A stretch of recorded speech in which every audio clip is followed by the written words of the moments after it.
Good morning. Walking sur Garoeta. बाहिर फेरि अँध्यारो छ है तैपनि हामीले हार मानेनौँ आफ्नो स्वास्थ्य बनाउनको लागि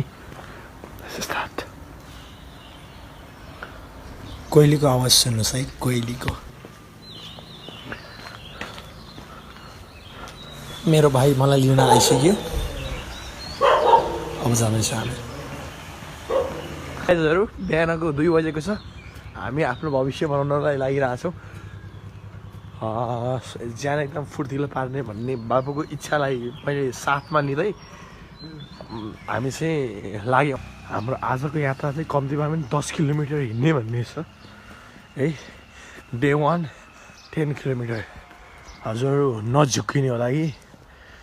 यिनीहरूले सक्दैनन् भनेर दिमागमै हटाइदिनुहोस् किनकि आजबाट हाम्रो हफ्तार मैले मेरो भाइको लागि भए पनि सुरु गरिसकेँ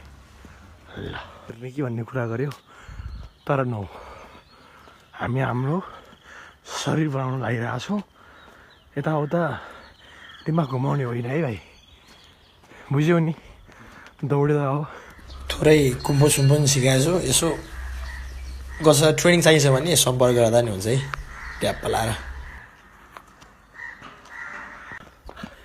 रनिङ सुरु भइसक्यो एकदमै आनन्दको मौसम छ खासमा चिसो पनि छैन के आनन्दको मौसम छ मान्छेहरू उठ्नु भएको छैन अहिलेसम्म पनि है हामी होला पुरै अन्धकार छ हामीले हरेस खाएका छैनौँ है एकदम एक्सर्साइज चलिरहेको छ यसो भाइलाई भोक लागे पनि हामी चाहिँ क्याफेतिर नसिर्ने निर्णय गऱ्यौँ हामीले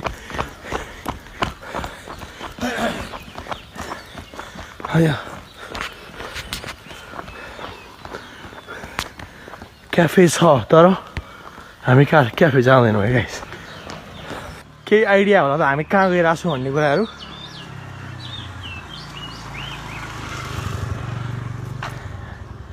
हामी अहिले आमा तीर्थ मतलब माता तीर्थ जाँदैछौँ है त्यहाँ गएर चाहिँ हाम्रो फर्किने भन्ने निर्णय छ भाइ अगाडि छ म पछाडि छु यस भाइलाई मैले उसको जान फिट पार्नलाई चाहिँ मोटिभेसन दिँदा मसँग आउने भयो पनि देखियो पढाउन जाउँ कि भन्ने लागिरहेछ तर थाहा छ हामीलाई कोही पनि अहिले उठेका छैनन् हामी हाम्रो सेम कामतर्फ लाग्यो है है है